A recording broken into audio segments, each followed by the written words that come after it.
afternoon, students. Today we will talk about the different extraction methods which are being used in medicinal and aromatic plants.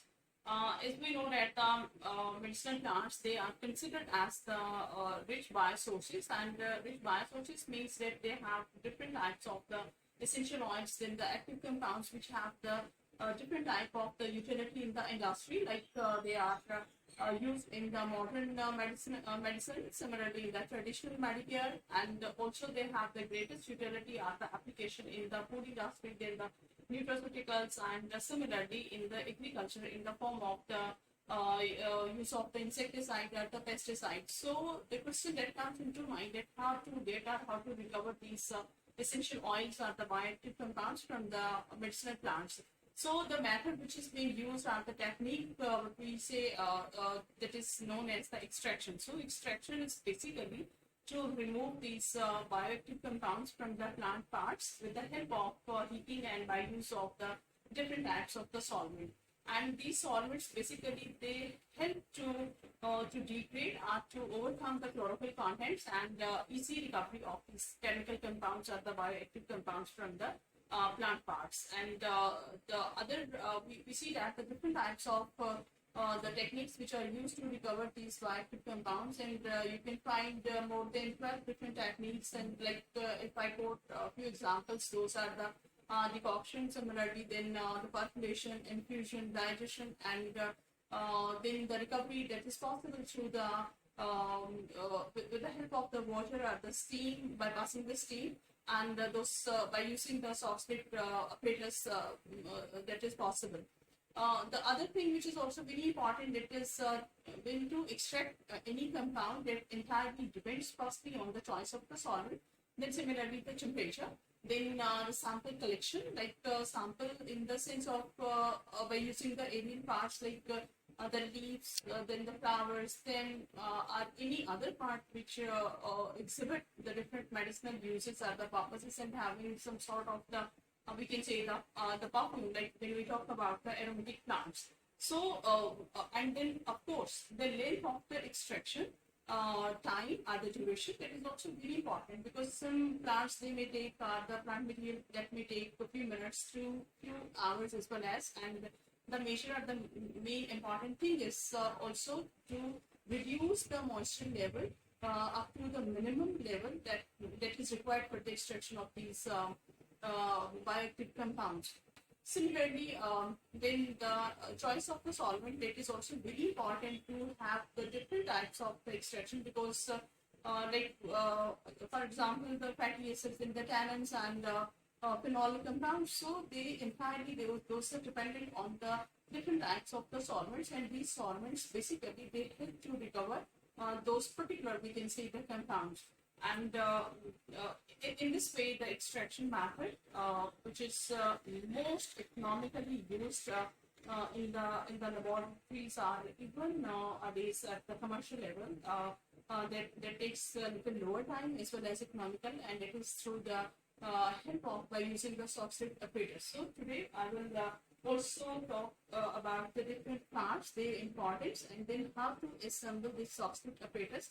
And similarly, at the end, the sample will be prepared in front of you people, and you will be able to learn that how the sample can be prepared, and then how the extraction can be possible or is done with the help of the substrate. The different parts of the substrate apparatus. So firstly, this you can see over here the heating mantle, and in this heating mantle you have to fix the heating flask. And the heating flask, basically it is the round bottom flask which is used to heat the solvent present in the flask. The next step is the substrate extraction chamber. So you can see over here, this is considered as the main actual extraction part, and where the actual extraction is done. And here you can see that the sample can be added into the chamber, and then the round flask will be attached to it. So you have seen that that has been attached. And similarly, then the vapor tube that is also alongside the chamber, you can see. And when the heat is being turned on or the flame is on, then during the heating, the vapors will move through this towards the condenser. And then the side tube bottle, that is basically used to extract the solvent, to the flask that comes down to the flask as well as. And the fifth part is basically that is the condenser that consists two parts. So here you can visually see that these two parts, those are known as the inner tube and the outer tube. The function of the inner tube is for having the vapor solvent, and the outer tube that is being attached with for the water flow, and that may be attached with the water pipe as well as. Then you have to attach these two pipes, means the inlet pipe below, and that takes the cool water, and then the outlet pipe that takes the warmer water. And at the top from the tube, insert the funnel, or either you can use the beaker to drop or to add the solvent. Guys, now it's time for the preparation of the thimble, and you can take the filter paper or the tissue paper, and then you have to make a pouch. Place this sample, which may be of any plant or whatever is the desirable. Like in this practical, we are going to use the coriander leaves, and then you have to place the sample in this tissue paper, or you can use the filter paper, so that only the extracted solvent or the solutions, those will come out, not the particles from the sample. Now you put this sample, or you can take it with the help of spatula, or even you can make good use of your fingers. There is no issue, but of course you have to be very careful for the hygiene conditions. Then you have to fold to cover the sample very in a very good way, and then this sample is ready for the extraction process. Now it's time to place the. You have to place the round bottom flask over the heating mantle, and then you can also use the different 2 to 3 glass beads in the flask to avoid the solvent bumping. And then you can use grease to join the points, as well as with the help of some sort of the lubricants as well, so that the fixing that may be more good.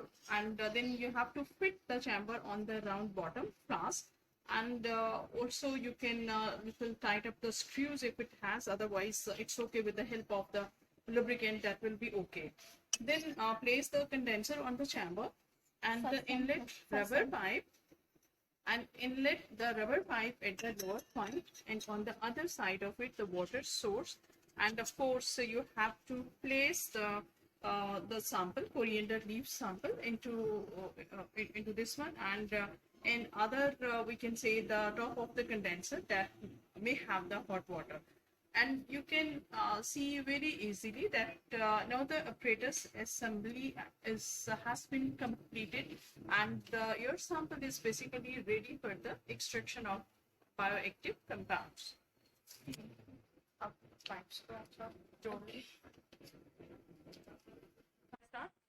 So students, you can see that the two pipes for the hot water and for the cool water, those have been attached with the inlet and the outlet chambers as well as. And similarly, now you can see the whole apparatus is ready for the extraction of biochemical or the bioactive compounds.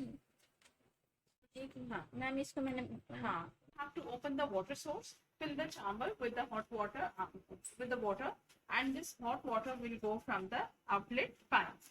Then you have to set the temperature, at least the boiling point of the solvent, and that must be at the 70 degrees centigrade.